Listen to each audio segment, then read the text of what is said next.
So I have come to a decision, Clyde. And that is? I've got to stop doing research for these things at work. Oh, I bet you get in trouble. No. See, I work alone at night in a giant warehouse by myself in the dark.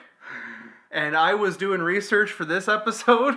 And there were a few moments there where I was spooking myself out. No kidding, me.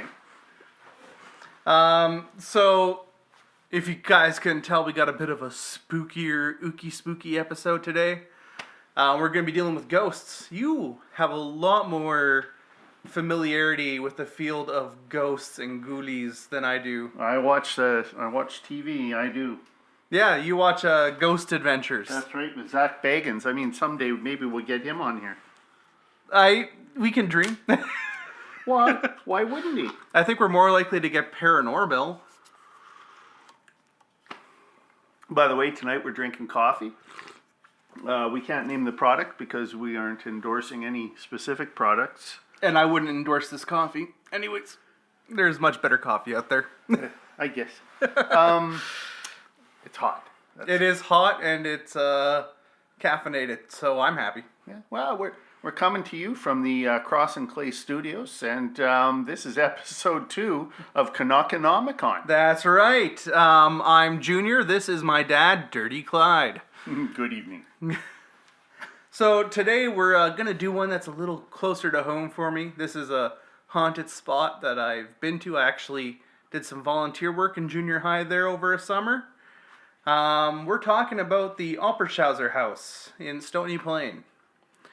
Also the Multicultural Center. They're kind of, they're not kind of connected. They're on the same property. They're operated by the same people. The Oppershauser House is an old house. It was built in 1910 by a man named George Oppershauser. The Multicultural Center, it was a school that was built in 1925, and it served as a school until the 60s. In 1974, the building was slated to be demolished, but it was saved. It was named a Heritage Center and became the Multicultural and Heritage Center in Stony Plain. Hallelujah. Yep, and the Oppershauser House was moved onto the Multicultural Center property in 1984 from its spot in downtown Stony Plain originally. It's served a couple functions over the years. It was a house, then it was an art gallery for a while. It is now mostly offices in the upstairs, and then in the main floor is a small museum and a general store. The area got quite a paranormal reputation in Stony Plain. Do you want to pause so you can adjust that? Oh, no, we're good. Okay. It's got a bit of a reputation as a haunted spot in Stony Plain. It's got a reputation as being kind of one of the more haunted spots in Canada. It's been featured in several haunting books. And I decided to look into that a bit and see what I could find out. I didn't do any on-site investigation or anything. I just, again, don't have that kind of time. I also don't have the equipment. That's right. The best thing we could do is lick our finger and stick it in the air to see if there's funny airflow patterns. If there's a cold spot. Scare the absolute crap out of ourselves. Ooh, yeah, that's pretty much. Yeah. I did volunteer there. A number of people, such as Robin Lillywhite and Barbara Still, I feel free to release their names because they were mentioned in a newspaper article on this. They had similar experiences that I actually had when I worked there, which is a creeping sensation of dread that you get where you get the feeling you've kind of overstayed your welcome. That whatever is in there no longer wants you to be around. Personally, I chalked it up to my burgeoning anxiety disorder that I had in junior high. I had that like the last 15 years I taught school. Yeah, and it seems that there's something about the place that's triggering it. It might just be architecture. It could be infrasound. It could be ghosts. Who knows? we'll get into that a little later. Barbara still reported a sighting of a woman in a 1950s style print dress standing in the office doorway. The ghost of the Multicultural Center building is not a big fan of renovations. The kitchen area in particular has been known to have quite a few unusual haunting occurrences, especially when the building is being renovated. Other sightings around the building include high school students wandering the hallways of the school. During one actual ghost tour of the building, the office they visited apparently started producing unexplained knocking sounds on the walls. Not something that had been set up for the ghost tour, but something that happened during it. And there's also a group called the Alberta Paranormal Investigation Society that did two investigations of the Oppershauser House and the Multicultural Center. And I'm going to focus mostly on those two investigations because they're very, very well documented. You can find them online. One of them they did a written report for, the first one in 2010. The second one was in 2012, and they released a video report that I actually watched, and that's what spooked me out, was watching that video report at work. And is that of the Multicultural Center itself or the Oppershauser House? Both. Oh, okay. They did both buildings during both investigations. Oh. The first one was the 2010 investigation. According to the reports, one of the things that's reported in the Oppershauser house are strange smells in the upstairs offices, namely smells of tobacco and perfume. Oh, thank God. Supposedly a suicide was committed in this room a few years ago. They kept saying some time ago in the report, which I'm guessing that's what they were told by the employees, because this investigation included a few investigators and a couple employees. Right. Very general. A long time ago, a boy committed suicide in one of the office rooms. Oh. Before it was an office room. Oh, yeah. What they determined with the tobacco and perfume smells is that it's probably the general store and the wood of the building. Yeah, could be. Well, wood soaks up tobacco smells like nobody's business. Yeah. And the general store had a bunch of scented candles, and what they figured out was that as the building heats, that's when the smells start. Well, sure, because even the ductwork would have. Yeah, and what they figured the smell is definitely coming from the candles, the perfume smell. So what will happen is it heats up, so the candles start warming up, so the candles start releasing their perfume scent. It goes up through the ductwork into the office, and then the wood of the building. I mean, it was built in 1910. Everybody smoked in 1910. Well, for sure. And so it would just be in the wood of the building. And as that wood heats up, that tobacco oil releases the tobacco there's scent. even that sort of campfire-y smell that you get when you walk into an old house, an old barn. It's just, it soaks into the fabric of anything porous. Yeah. For my part, they did a few readings here. They did just your general being there. They set up night vision cameras. They had electromagnetic frequency scanners with them.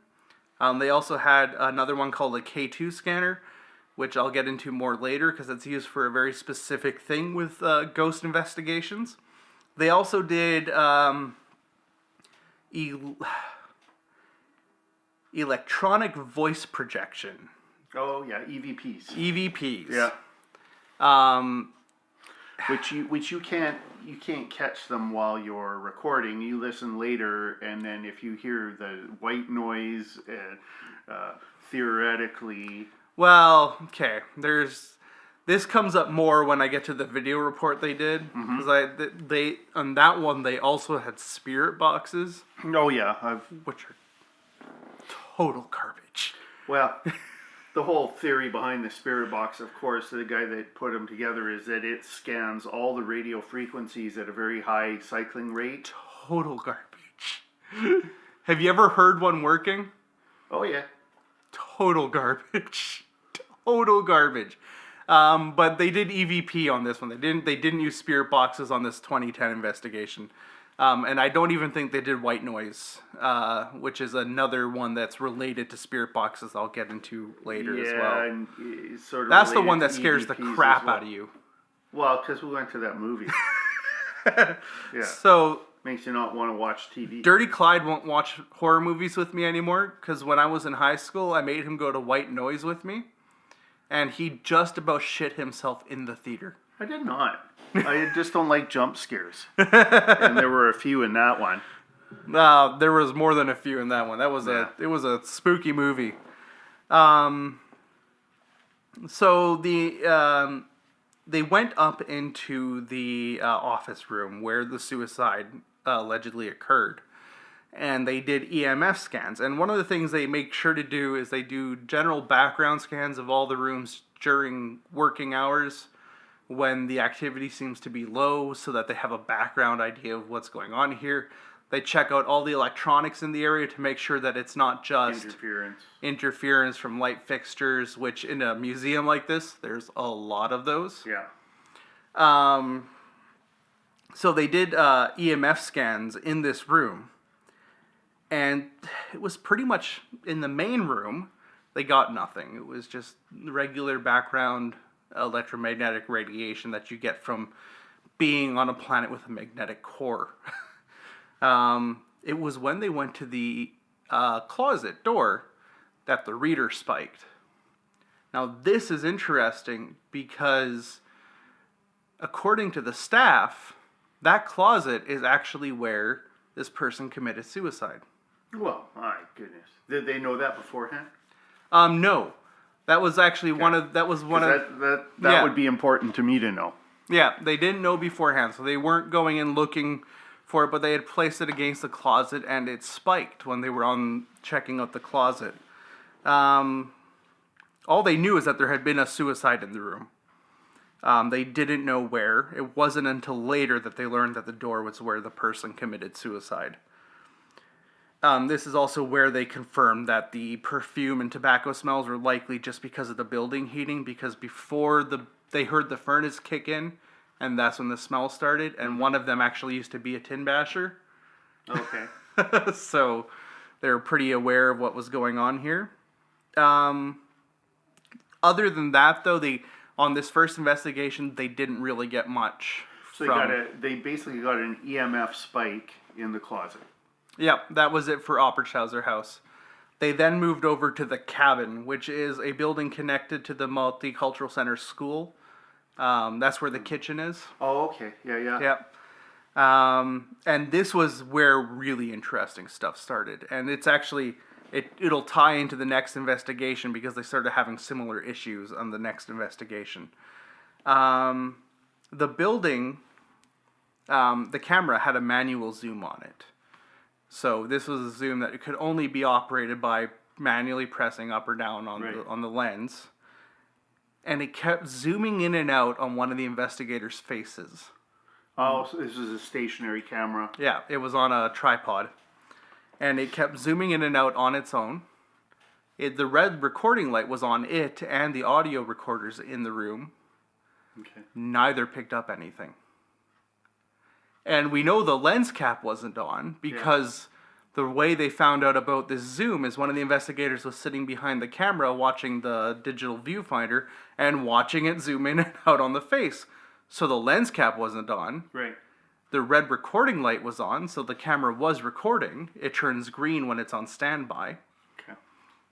And it didn't record a thing. Could just be technical issues. Yeah.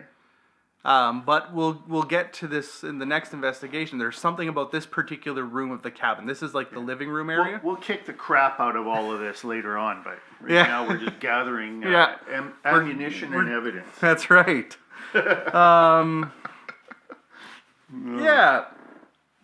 They then attempted to invoke the spirits. You know, if you ever watch those ghost hunting shows, they call out to them and ask them questions and try to get them to do stuff. That's right, yeah. They got nothing. There was no good EMF readings due to the prevalence of light fixtures and display cases in the building, so they weren't really able to use the EMF. They just kept getting interference. Then they moved into the kitchen. And the kitchen is the area where the ghosts don't seem to like renovations. And they don't just not like renovations, they don't like having the chairs not tucked in under the tables when people aren't there. They don't like people moving stuff around. They want things to stay the same. So it was also reported they then do something insane, totally insane, to try and irritate these obsessive compulsive ghosts, where they just pull out all the chairs in the room. Which, I don't like messing with things that I don't understand. Yeah. It says you permit what you promote. You promote what you permit. So when you invoke something, you're asking for trouble. Yeah. Even if you don't believe. Yep. and at this point, the ghost knocks over the tripod. Oh. On the camera that they have set out. That's awesome. They hear a crash. They actually, to their credit, after the tripod fell, they actually did a bunch of experiments with the tripod to try and knock it over. They tried repositioning the camera on it. They checked to make sure all the legs were actually locked in place. And they reviewed the footage afterwards, and what they noticed is a distinct knocking on the camera. Okay. It's like the camera gets jostled by something before it falls over. So something knocked the camera over. Yeah.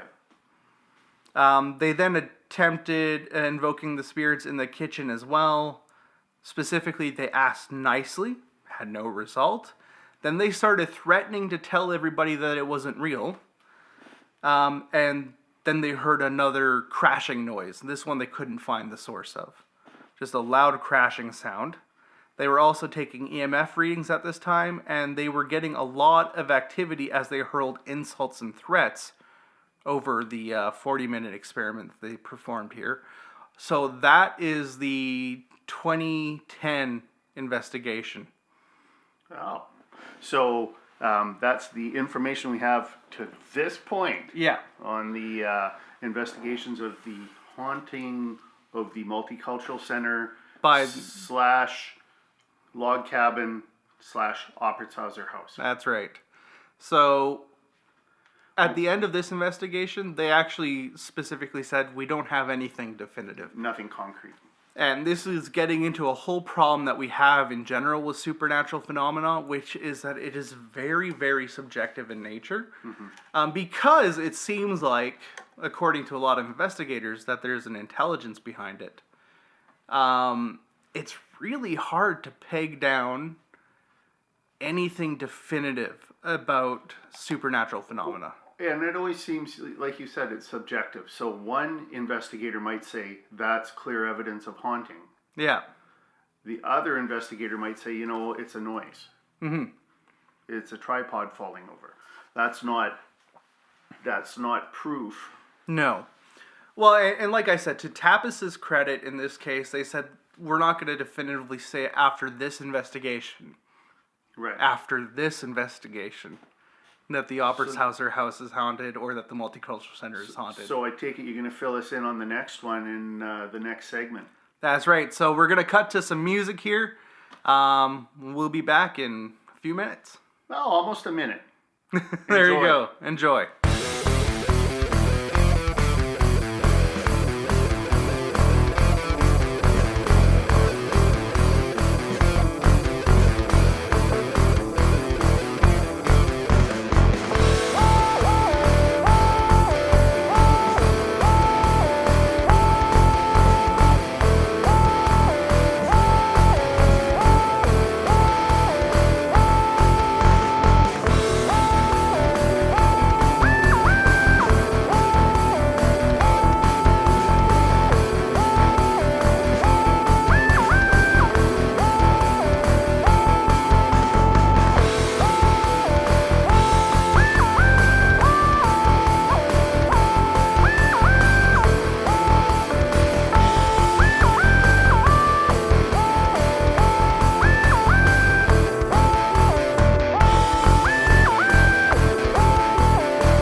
when I realized that it was just a skin suit.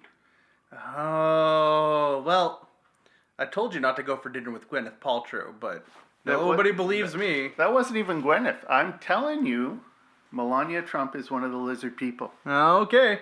And if you look carefully at Donald, he might be the, what do you want to call it? I think he's Old Yellow Top, isn't he? The pride leader. Oh, no, I that's think all a skin suit. That whole thing. the whole Old Yellow Top thing? Okay. That whole... Anyways, folks, we're back. Here discussing Opera House and the Multicultural Center. Scary kids.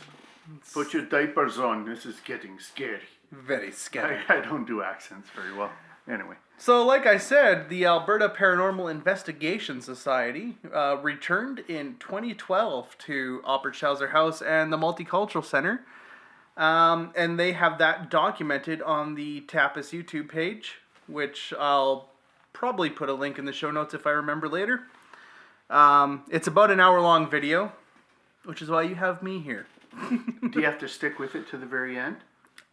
It's an investigative report. Yeah. It's up to you. Yeah, you can't just quit after halfway through the first episode. He's ribbing me because I don't like his Netflix recommendations. Anyways, okay. Well, I totally lost my train of thought there. Yeah, so the video is about an hour long. I encourage you to check it out if you're interested. It is not Ghost Hunters. It is not Ghost Hunters International. It is not interesting. It's an hour long investigative video of a haunted house.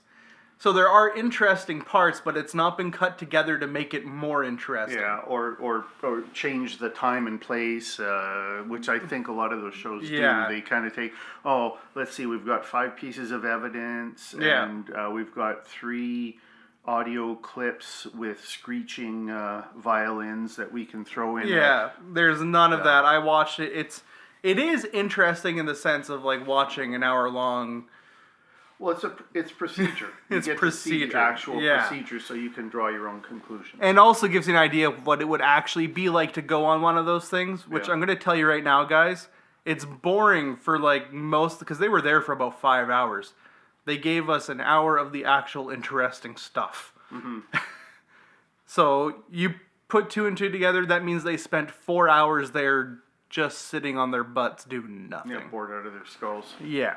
Which I can just do at home. Exactly. But I will say, they do have some interesting stuff going on here. They brought some new toys to play with. They brought the K2 meters that I mentioned earlier. They also brought spirit boxes. Okay, guys, it's time to talk about spirit boxes. They're garbage. They are fake. They are useless in an investigative situation.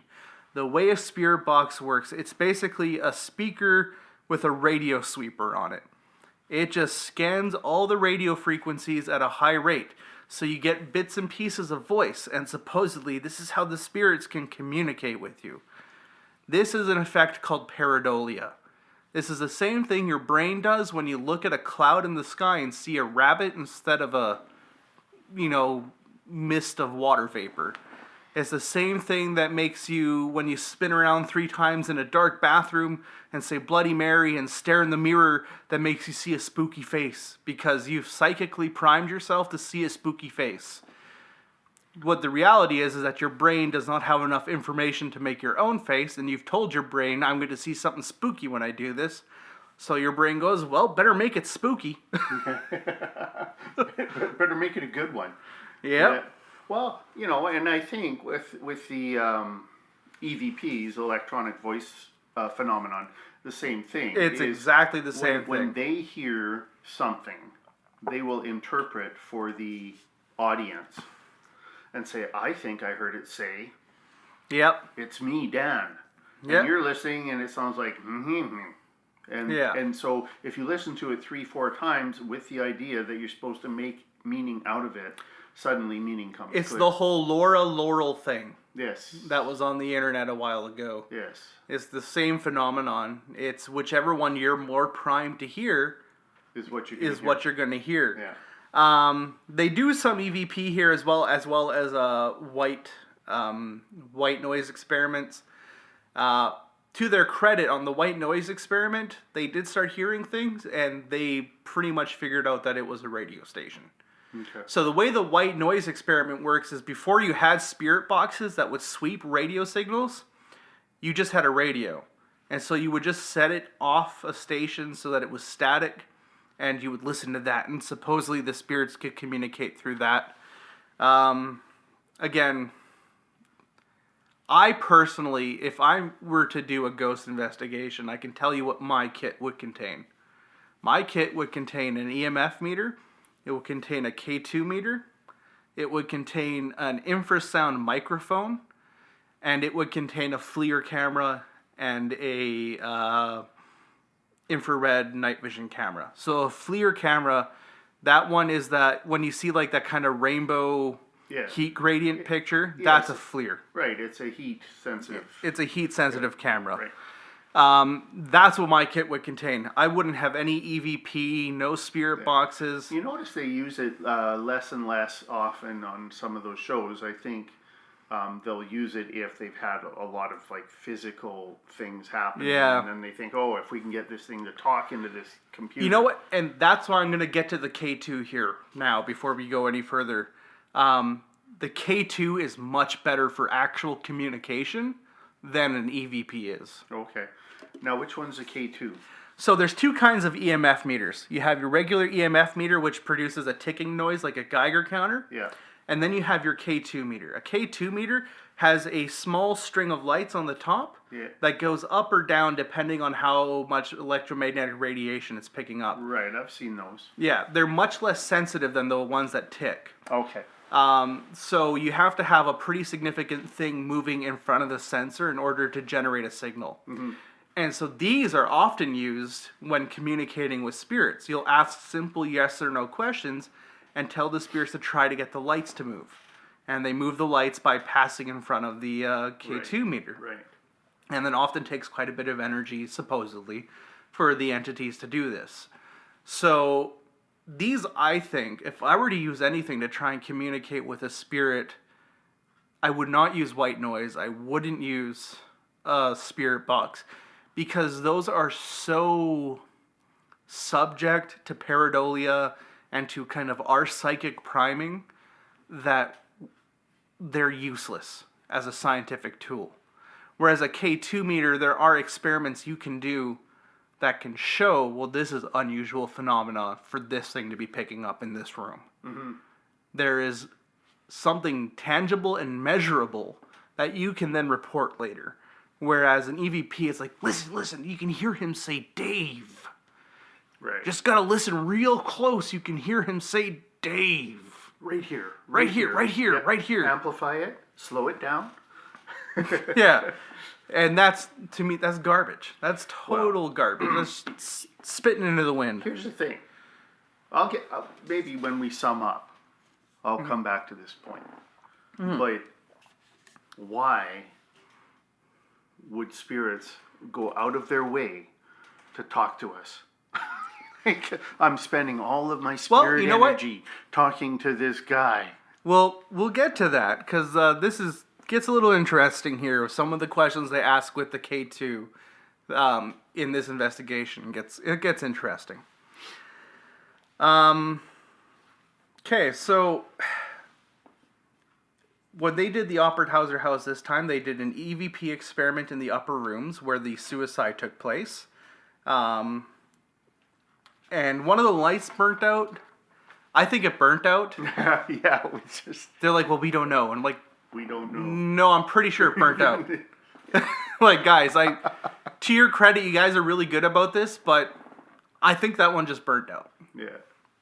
For the most part, these guys are good, but you can tell they're coming in with a bit of psychic priming, especially since this is their second visit. They're looking for stuff now. Well, sure, they want something to happen. Yeah.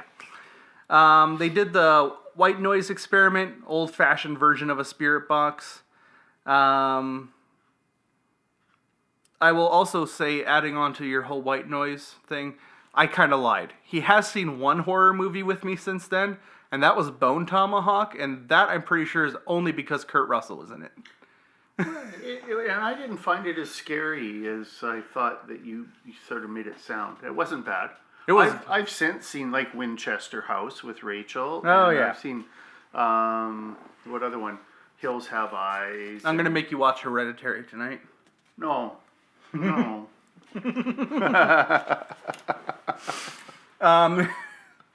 During this experiment, they did try to communicate with the entity inhabiting the house via the radio. Nothing seemed to come of the experiment. They could hear something, like I said. They're pretty sure it was just a radio station that they hadn't quite gotten off of. And it's getting harder now in Edmonton. We have a lot more radio stations than when I was a kid. So you're not just going to find a big vacant spot of staticky air not anymore. many. Maybe on AM. Maybe on AM.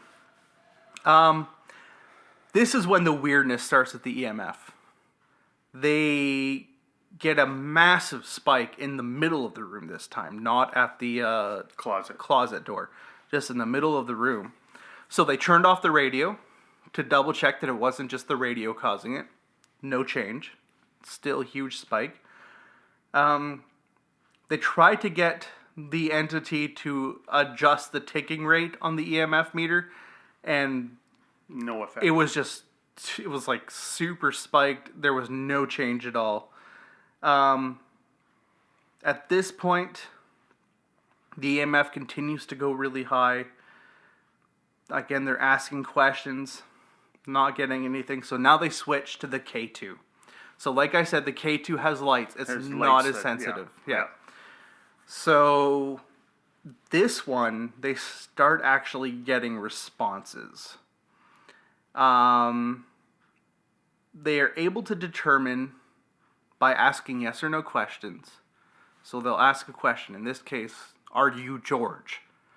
So as I mentioned, George is the guy who built the house in 1910. Okay. And he's also what most of the staff, and even when I worked there, what we refer to the ghost of the Oberchauser house as. Oh, okay. Was as George.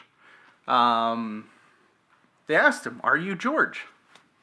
Lights spike all the way up, go all the way down.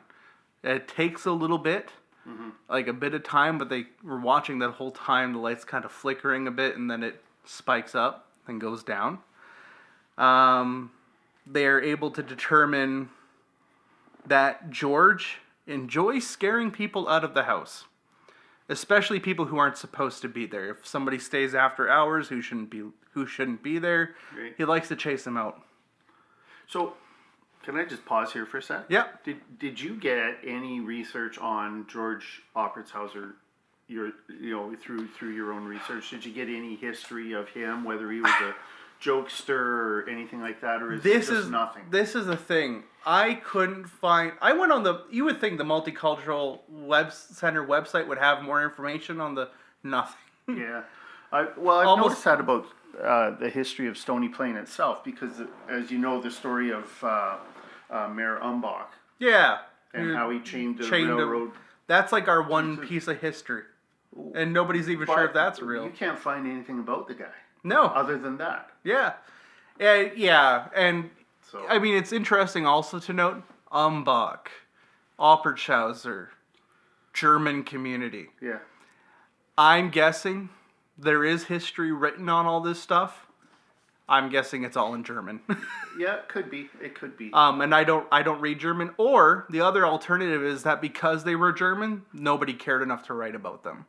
The Germans weren't super well loved after World War I in North America, especially in Canada. Yeah.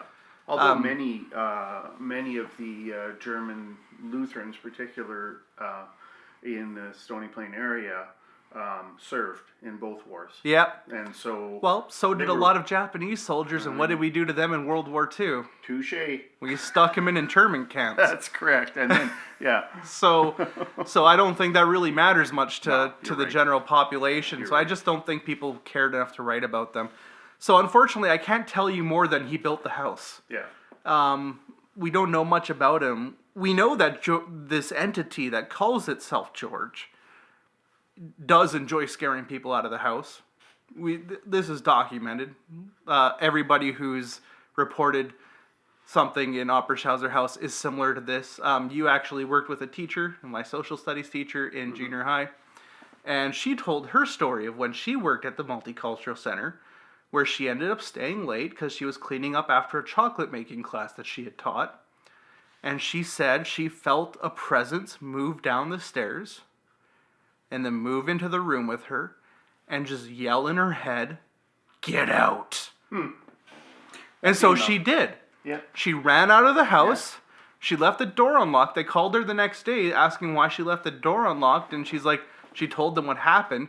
And they all start laughing. And she's like, "What's so funny about this?" And she's like, "That's just George. That's just what he does." You see, that's the stuff that kind of gets me, is when people just sort of accept that there are these entities floating around about you, and you just sort of accept it. Yeah. And on the other hand, why not? Yeah. If you're so used to it and you know that this entity's not dangerous. Well, and they asked George about how he felt about the other staff members. And he said he liked them. Yeah. Well, and I say he said he liked them. He gave them a yes answer when they asked him, do you like the other staff members? And again, I'm not going to say definitively whether or not this was indeed George Obershauser, or if this is just random spikes on the K2. It might be. I don't know enough about how electromagnetic radiation works to say for sure one way or the other. Yeah, but so they got some kind of... So I just want everybody to take everything I say with a grain of salt. Go watch the video for yourself and make your own decisions. Yeah. Kids, talk to your moms and dads about this. The camera audio also picked up a few supposedly audible responses from George rather than on the K2. At this point, the K2 activity was down, and you can hear noises, I guess. I'm going to clarify. I'm going to clarify. I was watching this on my phone. So I don't have very good speakers on my phone. I can't use headphones at work because I am a security guard, so I do try to be somewhat responsible while I'm there. So if there were lights or sounds, I may not have been able to pick them all up. So again, I encourage you to watch the video for yourselves. Come to your own conclusions. So at this point, they moved downstairs in the house. There were some unusual visual phenomena on the camera, some darting lights, unusual static, peculiar audio effects, but there was no further K2 meter activity. So whether or not this other phenomena that was happening on the camera was anything at all, I'm going to say probably not. I don't think it was anything. I think it was just the camera getting jostled. Yeah. Because for this investigation, they did not use tripods. They had a bad experience last time with tripods falling over and with cameras getting messed with, so they tried to not use tripods this time for fear that the cameras might get damaged. They were just holding them by hand? They're just holding them by hand. Well, here's the thing. Okay, you will all, if you're doing a scientific investigation, you have to recreate the conditions. Yeah, I will say, I wouldn't use any of the video footage myself. There's one piece that I might use. We'll get to that later. For me, the main focus of this investigation was the EMF and K2 stuff they did. Right. Because that was, I think, the most compelling part of this investigation. They had some other stuff happen, but for me, that was the big part of this investigation. They did do spirit box work in the Obershauser house. Ugh. Did they get anything? They think they did. What did they Well, actually, I shouldn't say that. The staff who brought the spirit box thought they did.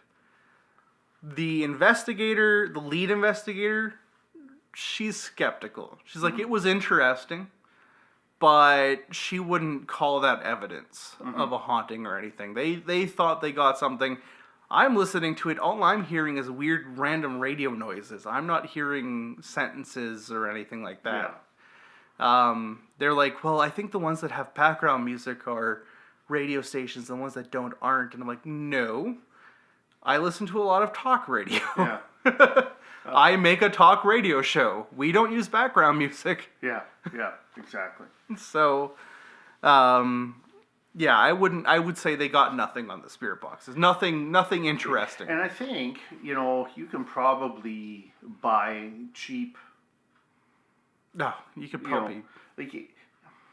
The guy that created the spirit box, he's always on the Ghost Adventures show, and yeah, he considers what he's doing legitimate science. So he puts a lot of thought and whatever into it. But I'm sure there's a lot of knockoff spirit boxes that are really just radio frequency. Hey, I'll tell you what. You want to make a spirit box? Go buy a cheap radio, and do some hand exercises. Grab that dial and just spin it up and down. Spin it like a... There you go. Now you've got a spirit box. You're a skeptic. That's funny. We're on. Well, I'm not. I'm a skeptic too. I'm honestly, but I think most of this stuff's horse shit. But okay. I'm gonna say this. I am skeptical of the concept of ghosts. I am not skeptical that there are phenomena. I think there is a phenomenon going on here that is interesting. Mm-hmm. I don't know if that phenomenon is psychological. I don't know if that phenomenon is physical. There is definitely something physical going on here with the EMF readers and the K2 readers. Mm-hmm. Is it a ghost? I'll explain why at the end of the episode, but I'm going to say I don't think it is a ghost. At least not in the way that most people think of ghosts. And I think too, when what we talk about as hauntings, there's this concept out there of what they call residual hauntings, which are like the stones and the trees, a kind of a psychic energy soaks up. And I don't know if you guys can tell by the way that I talk with psychic priming and stuff. I do believe in sort of the capability of the human mind. Mm-hmm. And the capability, I think there is some sort of collective consciousness that runs through us. Maybe not quite so spiritual as a lot of people think of it, but I think there is something about the human mind that is unique. Mm-hmm. And that is powerful and capable of doing some bizarre things. So, we'll get more into that later. For now, let's finish off their investigation here. They now switch buildings. So we have two teams that are working. We have one team that consists of a RCMP officer and who is a man and a woman who works with him, and then we have another team which is three women.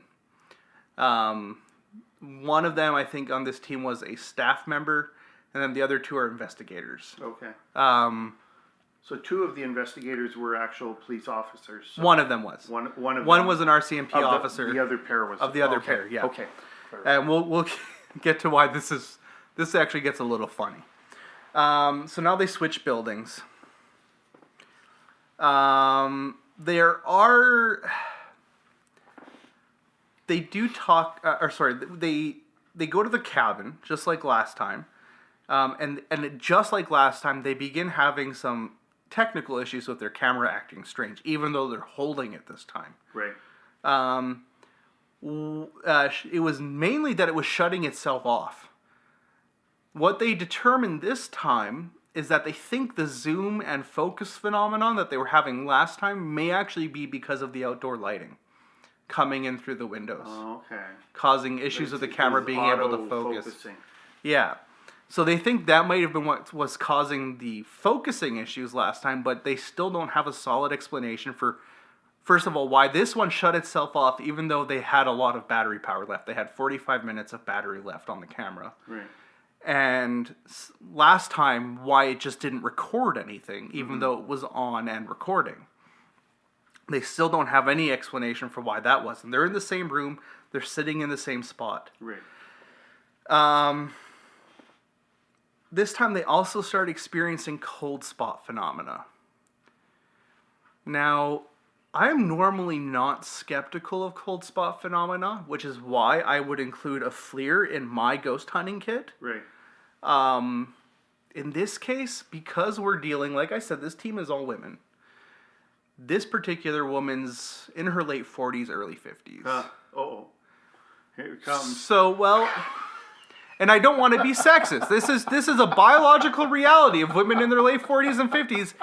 She might just be slightly menopausal. Na na na na na, I'm not listening. I mean, But I in no way endorse what Ben is about to say or no, that's suggest. all I'm going to say. Oh, She might okay. be slightly menopausal, or Right. she might just be like my wife has issues with circulation to her hands. Just might be more sensitive to heat and cold. Exactly, than a normal person. Like, she might even have mild fibromyalgia. But this is the problem with not bringing a FLIR. Right. I have no way of knowing Yeah. if what she experienced was legitimate or not. And they had no kind of collecting devices to see For what for temperature, no. temperature.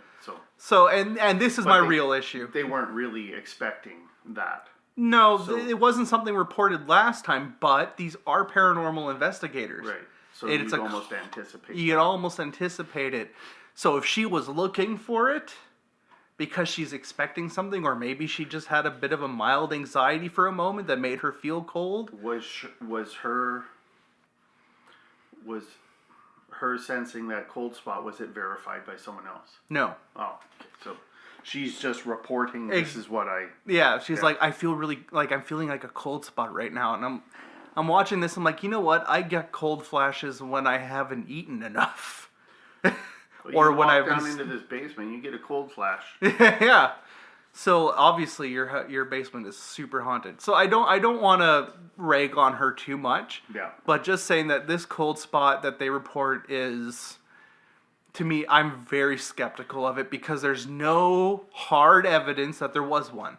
And it's unverified. And it's unverified. So So it'd be different if someone else had put their hand there and say, yeah, that is a cold spot. yeah. So I don't, it's hard Still to say. not proof of anything, but it No. means verification that they felt cold. Yeah. Yeah. At this point, they attempt some K2 experiments in the cabin area. Mm-hmm. They got very delayed responses this time, but they were getting some responses to questions while using the K2. It implied that the spirits in the cabin don't have as much energy as George. George seems to have a lot of energy because he was spiking that K2 meter hard. Mm-hmm. These guys were getting like 2 or 3 lights lit up in response to each question, which, to clarify, background is just 1 light. Yeah. And that rarely goes up unless it's near a powerful electromagnetic source. The one question they got a really hard response to was that the entity did not like the man on the other team. Oh. They weren't able to figure out if it was just because he's a man, or if it's because he's an authority figure, Police officer. or a police officer, Yeah. but they got a solid response that it just did not like this guy's energy. There was just something about this guy they did not like. Mm-hmm. That was the one spike response they got. The rest were like 2 or 3 lights. Oh, okay. This one was like all the way to the top.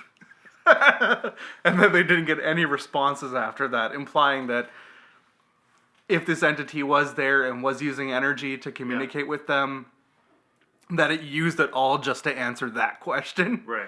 Which is impressive. Why that question? Yeah. What is it about that guy you don't like? Yeah.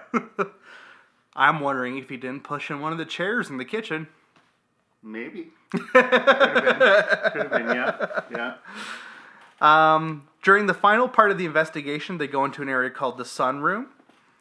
And they're doing some EMF tests in the room, some K2 tests. They're not really getting anything. The camera picks up a figure in the window. None of them see it. Okay. There was no one outside. None of them had moved in front of the window so that it could be reflected. It's not very clear what this figure is in the window. Mm-hmm. This is the one thing that their camera picked up that definitely something happened. Yeah. I can tell you that from watching the video. There was something. There was something there. I can't tell you what it was or how it got there. Yeah. Light is electromagnetic radiation, just at a different frequency, so who knows? Yeah. Yeah. Um, But again, that would have been handy to have a FLIR, and so you could something. see if there was any kind of Well, or, I mean, in this case, it's one of those temperature things that's... variance or- This is one of those things that I think would have been more interesting if they had got EMF readings while it crossed in front of the window. This was immediately after asking the question, can you give us a sign that you're here? Oh, okay. So that part is interesting, that this happens immediately after asking that question in particular. Right. They're asking, in this case, it's a little boy that supposedly haunts the area that likes to play with pennies.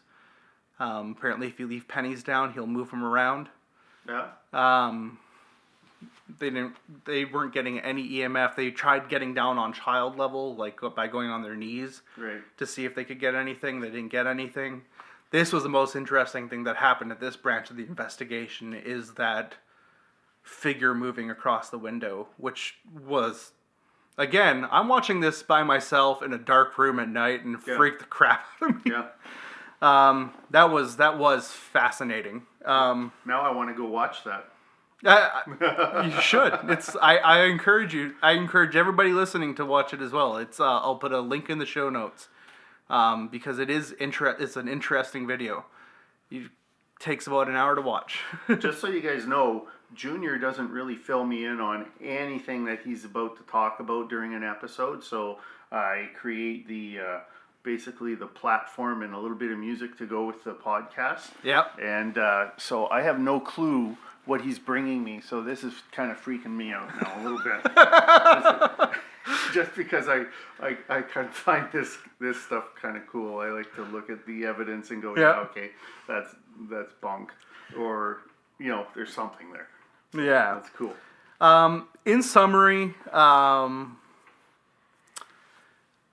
there's definitely after this one. This is when they give. I didn't mention it before, but in the newspaper articles about this, Tapas calls this one of the most haunted places they've ever investigated, and they've done about 30 sites. If you go, maybe not quite 30, but if you go on their website, they have a list of all the sites they've done. The top two, and the only two that they do multiple investigations of, are the CKUA radio station. Okay. And Oppershauser House. So the old radio station, the one downtown Edmonton there. Yeah. Yeah. They do those two sites because, and they even said it during this investigation, they have not gotten responses like they did with George outside of the CKUA station. So this is where they say this is one of the most haunted spots in Alberta, for sure.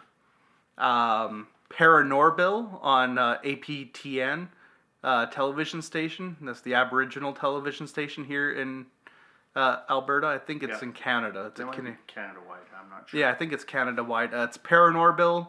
He's at Paranorbil on Twitter, by the way. I found that out when I was doing research. I was trying to find any records of his investigation, but he also does one of the house. I couldn't find his investigation. I imagine I'd have to watch a back episode of his show to find it. And he does one of the Multicultural Center as well. There's a couple articles written in the the Stony Plain Reporter, which then gets sent over to Spruce Grove as well, because they're only about 20 minutes away from each other. They're the same paper, actually. Now. Yeah, they're basically they're the same paper now. And they're owned by the Sun. Yeah. So they've done a few articles on it that I was able to find and read online. So again, any of these topics, I encourage you guys to go do your own research, come to your own conclusions. I don't want to tell you what to believe. But we're going to talk a bit about what I think about ghosts now. Yeah. So I'm a Lutheran. And as a theological reality, I don't really believe in ghosts. I think you go to one of two places when you die.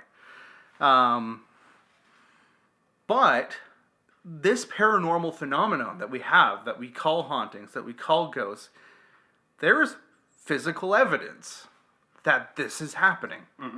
I can't explain it, which is, again, this is why I would include an infrasound microphone. Infrasound is sounds that we can't hear with our ears, but which we can feel with our bodies, because the frequencies are so low, they're not audible to the human ear. But they can cause spikes in anxiety, auditory and visual hallucinations, all sorts of things that we often see reported with hauntings. And they can be generated by faulty furnaces, windmills, slight tremors in the ground. All sorts of things can cause them. Right. and can cause these spikes in anxiety, these hallucinations and stuff.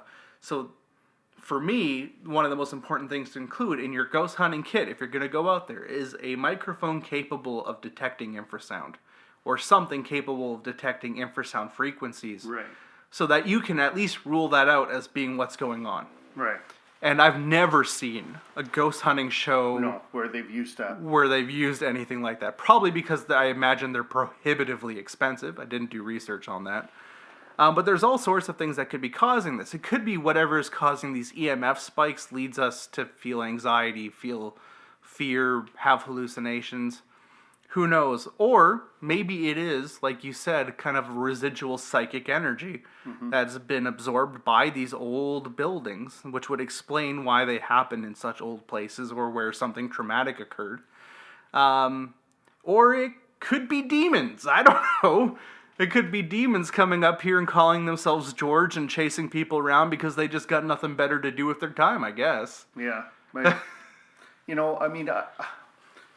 the most compelling evidence that I've heard or seen is on when investigations go to places like Civil War battle sites. Mm-hmm. And you can hear cannons firing. Yeah. And it's almost like there's a tear in time. Yeah. In those places where there's so much energy. Well, when I was trying to pick a topic for this week, I actually went through a book of old Canadian campfire stories. Mm-hmm. Well, not old. Most of them are fairly new. But one of them is actually from a report from a teacher in Edmonton who she was friends with the author of this book, who told her the story of she was driving along the that highway that goes through the mountains west of here. The Yellowhead. Not the Yellowhead. The Jasper Parkway, the Icefields Parkway. The one that they did the heavy rescue truck show on. You know what I'm talking about? The one that gets snowed out every year? Yeah, that's Rogers Pass. That super dangerous one? Yeah, I can't remember what it's called. Or the one up to Fort Mac. No, the one that goes out to Vancouver. Oh, the Coquihalla. The Coquihalla. Yeah. She's out driving on the Coquihalla at night. And she crosses an area where a major avalanche wiped out a town. Mm-hmm. That had killed hundreds of people. And as she's driving through this area, she gets tailgated by a 1930s truck that just passes her. And then she's driving along and she sees these people working with all this janky old machinery. And here's the thing is at first she's she wasn't sure what she was looking at. Yeah. Because they were doing road work. Yeah. And she's like, what are they using? And it occurred to her, the reason it looked so weird to her is because it was all green. We don't paint roadwork machinery green anymore. No. They used to be the go-to color for tractors. It's all yellow now. Yeah. But back in the 30s, it was green. And what she kind of determined is that she had actually crossed through a residual haunting on this highway. That when this avalanche came down, it wiped out all these road crews and stuff, and they just kind of got stuck fixing the road forever. As a psychic emanation. Yeah. Now, I don't have anything to prove that this experience that she had was real at all. Yeah. Or if she just fallen asleep while driving, because she was driving late at night, who knows? Right. I'm not going to call her irresponsible, but I've done it.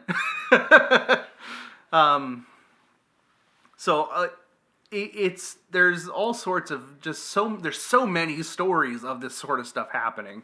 And because of the prevalence of ghost adventure shows, people going out doing their own investigations. I think there's much more now because people are just amped up to have an experience. Yeah.